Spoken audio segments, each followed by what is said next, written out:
오늘 이제 누가복음 전반부의 마무리인 12장 마지막 부분에 보면 주님이 그런 말씀을 하셔요. 무리에게 하는 말씀이에요. 수많은 사람들이 모여있는 그들에게 해주는 말씀입니다. 야, 너희가 저 서쪽에서 구름이 떠오르면 비가 내릴 것을 알고 준비한다. 저 남쪽 아라비아 광야 쪽에서 바람이 불면 이제 더위가 오겠구나 하고 또 더위를 미리 준비한다. 너희가 이렇게 기상을 분별하며 준비하면서 어떻게 시대를 분별하지 못하느냐? 그래서 오늘 말씀은 분별에 대한 말씀이에요. 이 분별하다라는 말은 원어를 살펴보면 크리노라는 말인데 심판하다, 판단하다라는 의미가 있어요. 사실 인생을 살아가면서 수없이 많은 판단의 순간이 옵니다. 결정의 순간이 와요.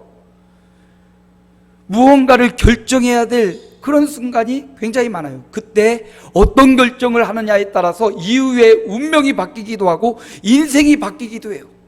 우리가 살아온 길을 뒤돌아보면 그 순간에 내가 이걸 선택했더라면 어땠을까?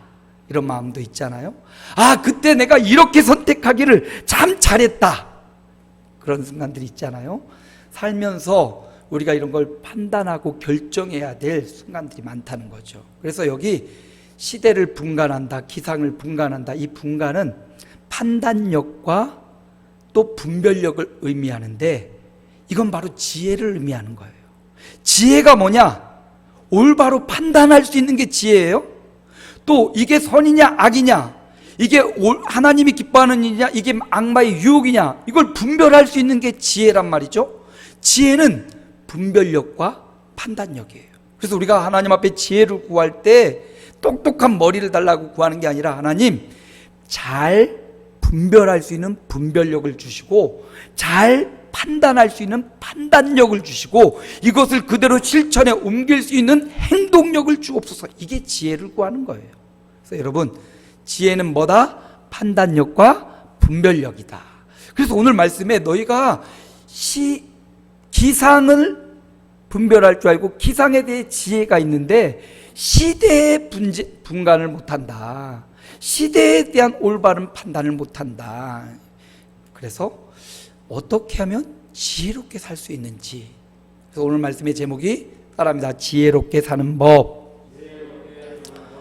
예수님 당시뿐만 아니라 오늘날도 동일하게 지혜는 중요합니다. 그래서 많은 현자들이 어떻게 지혜를 얻을 수 있는지 고민하고요, 책도 쓰고요, 우리에게 지혜를 많이 전달해 주고 있어요. 그래서 성경에서 우리가 어떻게 지혜롭게 살 수 있을까? 어디에서 지혜를 얻을 수 있을까?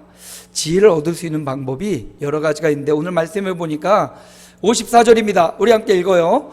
또 무리에게 이르시되 너희가 구름이 서쪽에서 이는 것을 보면 곧 말하기를 소나기가 오리라 하나니 과연 그러하고.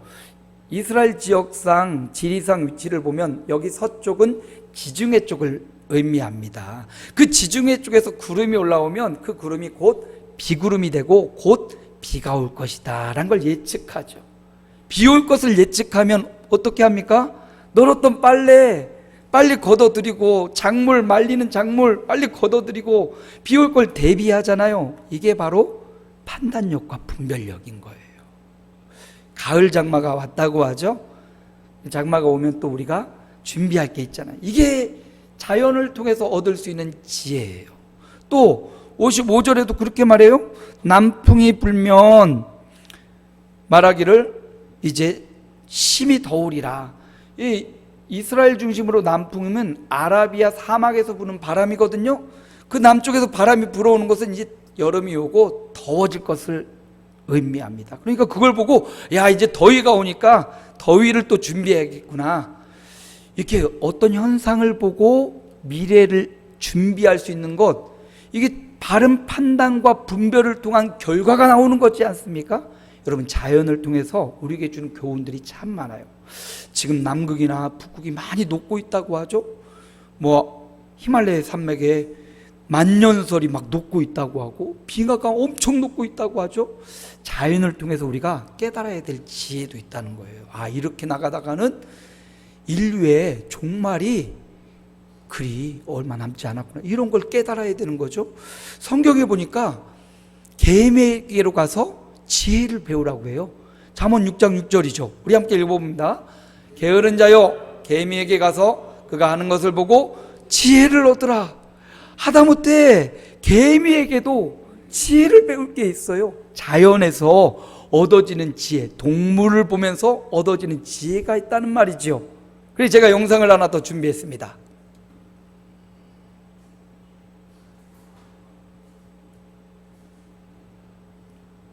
소리가 안 나오네요.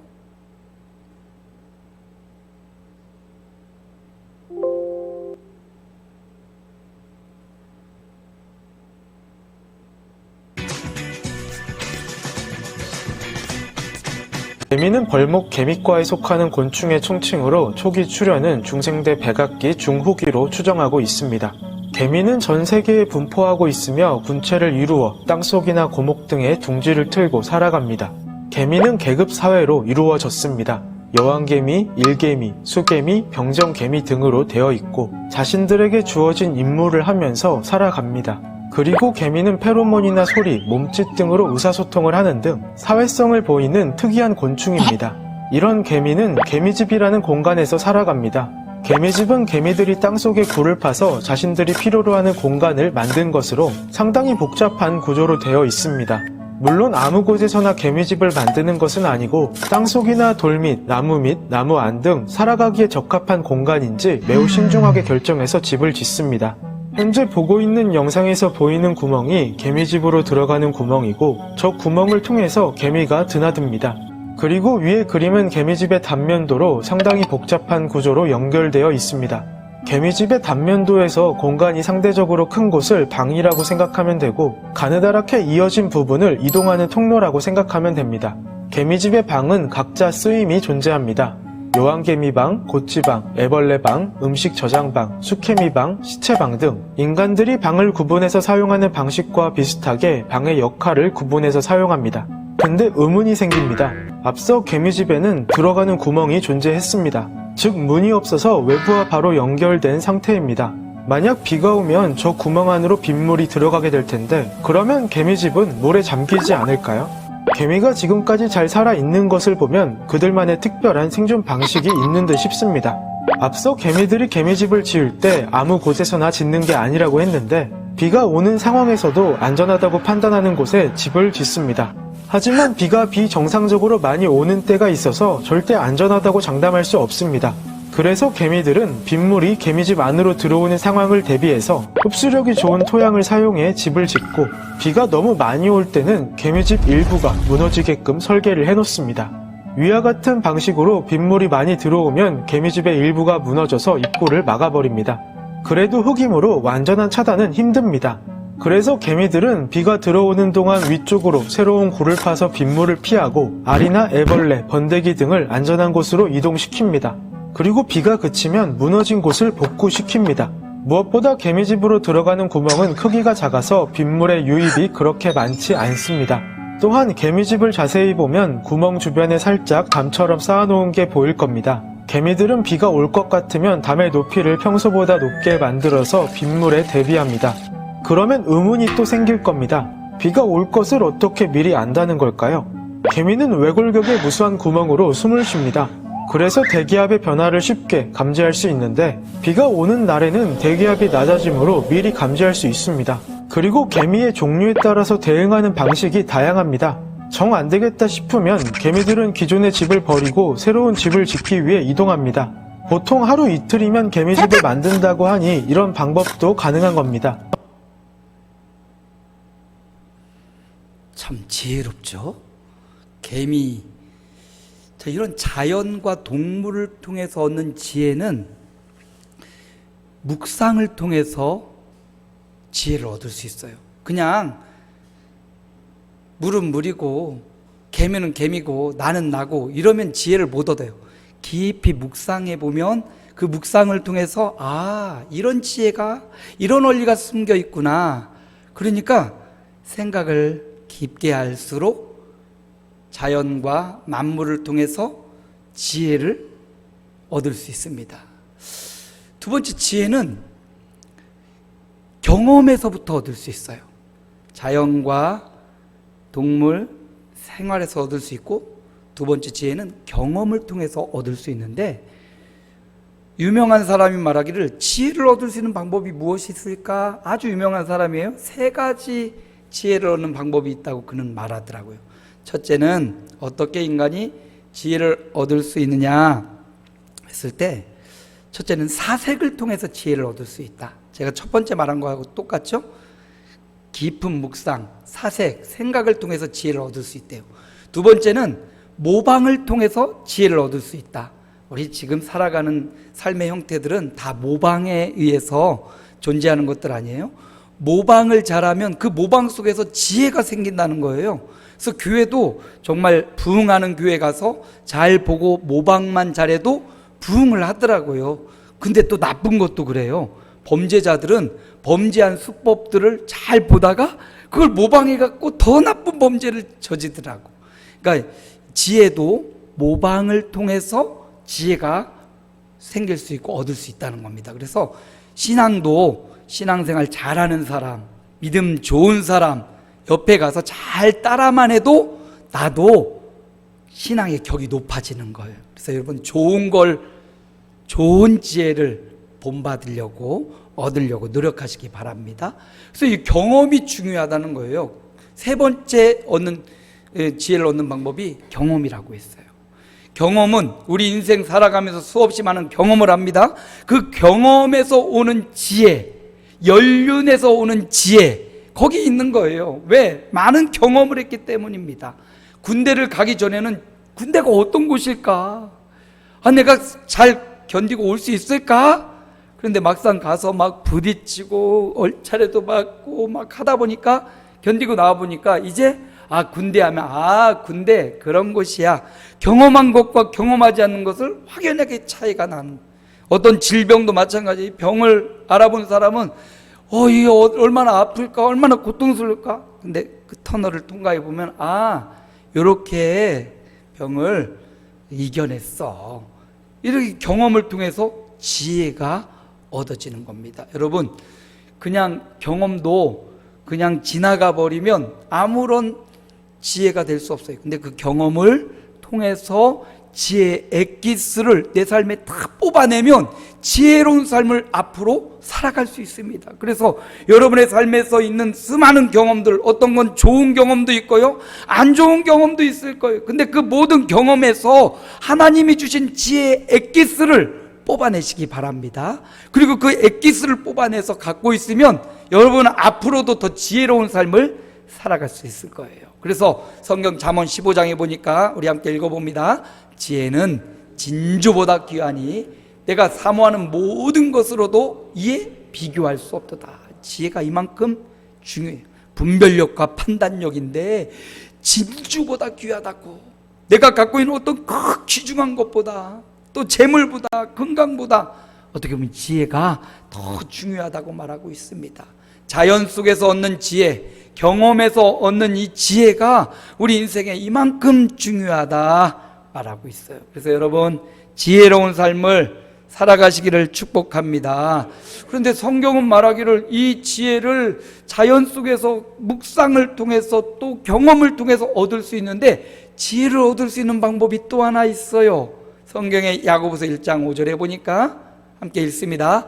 너희 중에 누구든지 지혜가 부족하거든 모든 사람에게 후히 주시고 꾸짖지 아니하시는 하나님께 구하라. 그리하면 주시리라. 누구에게 구하라? 하나님께 구하는 겁니다. 우리는 살면서 우리가 경험했던 모든 것, 우리가 묵상했던 모든 것을 다 갖고 있을 수 없어요. 그러니 더 좋은 지혜를 얻는 방법이 있어요. 그때마다, 당면한 순간마다, 지혜가 필요한 순간마다 지혜의 근원이신 하나님께 구하는 겁니다. 구하는 자마다 주시겠다 약속하셨습니다. 특히나 예수 믿는 저와 여러분은 지혜의 아버지이신 하나님께 판단력과 분별력이 필요한 순간마다 하나님, 지혜가 부족합니다. 야고보 1장 5절 말씀처럼 지혜를 구하오니 분별력과 판단력을 주옵소서.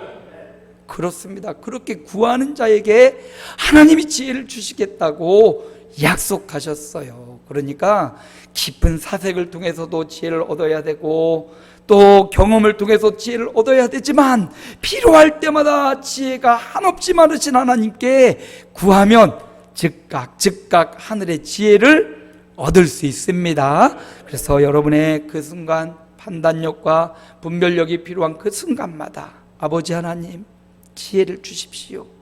생각나게 해주십시오. 알아채게 해주십시오. 이렇게 하나님 앞에 구하여 지혜를 얻는 종들 되시기를 축원합니다. 자연에서 얻는 지혜가 있고 경험에서 얻는 지혜가 있다면 세 번째, 인생에서 얻는 지혜가 있어요. 여러분, 인생이 굉장히 긴 것 같지만 의학의 선구자인 히포크라테스는 이런 말을 남겼다고 해요. 인생은 짧고 예술은 길다. 이런 말을 남겼다고 해요. 히포크라테스는 예술가가 아니라요, 의사였죠. 여기서 예술이라는 의미는 우리가 알고 있는 아트, 그 예술이 아니라 아트의 또 다른 해석인 기술을 의미한다고 해요. 기술이 길다라는 말이에요. 인체를 연구하고 질병을 연구하는 히포크라테스가 사람을 연구하는데 사람마다 질병도 있고 문제가 많은데 그 문제를 해결하기 위해 하나하나 단서를 찾아 해결해 놓으면 또 다른 문제, 또 다른 질병이 나오더라는 거예요. 그렇죠. 우리가 전혀 경험하지 못했던 코로나가 나왔는데 이 코로나도 또 조금 있으면 이제 백신도 맞고 또 독감처럼 이렇게 또 정복될 겁니다. 그런데 그러면 또 다른 질병이 나온다는 거죠. 그러니까 인생을 치료할 기술은 한없이 길다는 거예요. 그것을 다 습득하기에는 인생이 너무 짧다는 거죠. 그런 의미로 인생은 짧고 예술은 길다, 이런 말을 남겼다고 해요. 여러분, 우리 인생이 너무 짧아요. 100세 시대를 살고 있지만 100세를 산 분에게 물어봐도 눈 깜짝할 새 지나가 버렸다, 그렇게 말하잖아요. 야곱도 바로 앞에 갔을 때 내가 산 세월이 130년인데 험악한 세월을 살았나이다, 그렇게 고백해요. 여러분, 인생이 길 것 같지만 참 짧고요, 또 앞으로 오래 살 것 같지만 그렇지 않을 수도 있어요. 주님이 말씀하셔요. 너희가 기상을 분별하고 비가 오면 비 올 것을 대비하여 빨래도 걸고 양식도 저장하고 바람이 불고 더위가 올 거면 시원할 것을 위해서 뭔가 준비하고 살아가는데 어찌하여 너 인생, 그 짧은 인생 후에 일어날 일들을 준비하지 못하고 살아가냐. 너희가 그렇게 지혜 있다고 생각하고 분별력과 판단력이 있다고 생각하면서 어떻게 인생 후에 있을 의로운 재판장 하나님을 만날 것을 준비하지 않고 살아가느냐. 이걸 교훈해 주고 있는 거예요. 정말 지혜로운 삶이 뭐냐? 이 땅에서 얻는 지혜로 가지고 이 땅에서 뭔가를 준비하고 살아가는 것 중요하지만 짧은 인생 끝나고 영원하신 하나님을 만날 때 그때 하나님 앞에 칭찬받는 자가 돼야 되는데 그날을 준비하지 않고 살아가는 것, 이건 정말 똑똑한 것 같지만 가장 어리석은 자다, 이거 말해주고 싶은 거예요. 주님이 의로운 재판장 전능하신 하나님을 만날 날이 누구나 다 다가오고 있다는 겁니다. 그걸 다가오는 걸 안다면 이 땅 사는 동안 하나님의 기쁨, 하나님이 원하시는 바, 주님이 뜻하신 바대로 살아가야지 네가 원하는 바대로, 네가 뜻하는 바대로 살아가서 안 된다, 이거 말해주고 싶은 거예요. 그래서 욥기가 지혜서라고 했잖아요. 욥은 이렇게 고백해요. 함께 읽습니다. 또 사람에게 말씀하셨도다. 보라, 주를 경외함이 지혜요 악을 떠남이 명철이니라. 뭐가 지혜라고요? 주를 경외함이 지혜라는 거예요. 가장 지혜가 뭐냐? 똑똑하고 잘나고 돈 잘 벌고 이것도 지혜겠지만 하나님이 볼 때 가장 지혜는 여호와를 경외하며 살아가는 거예요. 하나님을 믿고 그 하나님의 뜻을 행하며 살아가는 거, 이게 가장 큰 지혜라는 거예요. 여러분, 그렇게 똑똑하고 훌륭해도 나이 먹고 세월 앞에 그 지혜가 희미해지더라고. 총명함도 희미해져요. 건강도 희미해져요. 그러니 영원한 지혜는 뭐냐? 하나님을 경외하는 거예요. 솔로몬도 말하잖아요. 헛되고 헛되다고. 하나님을 경외하며 살아가는 거, 이게 최고의 지혜라고 솔로몬도 말해주잖아요. 가장 많이 누리고 가장 많이 지혜로웠던 솔로몬도 우리에게 말해줘요. 여러분, 주님을 경외함이 최고의 지혜예요. 그리고 이 주님을 경외하는 자들은 주님 앞에 설 날이 다가오고 있다, 이걸 인지하고 살아가는 거죠. 그거를 한마디로 말하면 여 뒤에 써 있어요. 뭐라고 써 있습니까? 코람데오, 하나님 앞에서 살아가는 삶, 이게 주님을 경외하는 삶이에요. 여러분, 교회에 나왔을 때만 하나님 앞에 있는 게 아니죠. 여러분의 삶의 현장이 하나님 앞에서의 현장입니다. 그래서 칼빈은 성직이 목사만 성직이 아니다, 여러분이 갖고 있는 그 직장이 다 성직이 돼야 된다라고 말했어요. 하나님 앞에서 살란 말이죠. 하나님 앞에서의 삶을 살아가는 것, 또 하나님 만날 날을 바라보며 준비하며 이 땅에서 살아가는 것, 이게 최고의 지혜다라고 말하면서요, 오늘 본문 말씀에서 한 가지 더 말해줍니다. 12장 57절 함께 읽습니다. 또 어찌하여 옳은 것을 스스로 판단하지 아니하느냐. 여러분, 스스로 판단하라고 말해요. 무엇이 지혜인지, 세상의 지혜도 있고 경험을 통한 지혜도 있지만 인생을 통한 지혜를 깨달아야 되고, 이건 누가 가르쳐 준다고 해결되는 게 아니에요. 개인적, 인격적으로 하나님이 주신 지혜를 만나야 되고 그분과의 교제가 이루어져야 된다는 겁니다. 이 시간 여러분 개인적으로, 여러분 인격적으로 주님을 경외하는 자 되시기 바랍니다. 창조자 하나님을 마음속에 모시고 창조자 하나님이 원하시는 삶을 살아가기로 스스로 판단하고 스스로 결정하시기 바랍니다. 내가 결정 안 해도요, 내가 이런 판단을 하지 않아도요, 그래도 하나님은 살아계시고, 그래도 하나님은 전능하시고, 내가 인정하든 인정하지 않든 하나님은 살아계십니다. 하나님은 창조주이십니다. 하나님은 능력자이십니다. 하나님은 치료자이십니다. 하나님은 인격적으로 우리가 이런 하나님을 만나고 이 하나님을 섬기고 이 하나님을 경외하며 살아가기 원하셔요. 지혜롭게 사는 법, 자연을 통해, 묵상을 통해 지혜를 얻어요. 살아가면서 경험을 통해 지혜를 얻어요. 경험이 부족해서 책이라는 서적을 통해서 간접 경험을 또 하기도 하죠. 그런데 가장 중요한 건 인생을 통해서, 인생의 짧음을 통해서, 인생 여정을 통해서 전능하신 하나님 앞에서 살아가는 지혜, 그리고 그 날을 준비하며 살아가는 지혜. 재판장 앞에 갈 때 뭐 하라고 해요? 화해하라고 말하잖아요. 너를 고소하는 자에게 같이 먼저 길에서 화해하라. 길에서 화해하래요. 길에서 사는 동안 화해하고 회개하고 해결하라는 거예요. 훌륭하고 유명한 목사님이 자기 교회 표어를 이런 표현을 했더라고요. 과연 그 교회, 과연 그 교회. 여기 오늘 말씀해 보니까 구름이 서쪽에서 오르면 비가 오리라 했더니 과연 그러하고, 남풍이 불어오면 더우리라 했더니 과연 그러했다. 과연 그런 교회, 과연 그 교회. 좀 마음에 들더라고요.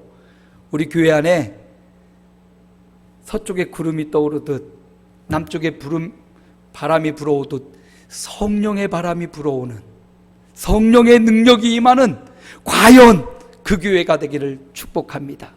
하나님이 주신 지혜로 충만해져서 그 지혜를 행하는, 그 지혜의 신인 성령을 따라 행하는 정말 지혜로운 과연 그 교회,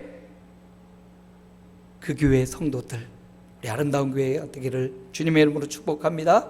지혜롭게 사는 법이 있어요. 첫째는, 지혜롭게 사는 법은 자연에서 얻는 지혜. 어떻게? 묵상과 사색을 통해서 자연에서 지혜를 얻을 수 있어요.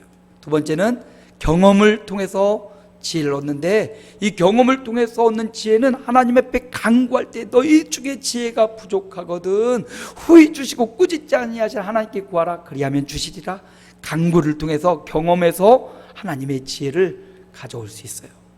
인생에서 얻는 지혜는 주님을 경외하는 믿음, 그리고 이 땅 살아가면서 하나님과 어그러지고 거스리는 것은 회개함으로, 또 사람 사이에서도 다툼이 있다면 풀고 용서를 빌고 용서함으로 살아가는 것, 이게 지혜로운 삶이다 우리에게 교훈해 줍니다. 하나님이, 우리 주님이 친히 가르쳐 주셨어요. 지혜롭게 사는 법, 이 땅 살아가는데 어리석게 살지 말고 주님 말씀대로 자연과 경험을 통해서, 인생을 통해 지혜를 얻고 정말 지혜로운 삶을 살아가는 한 주간 남은 생애가 되시기를 주님의 이름으로 축복합니다.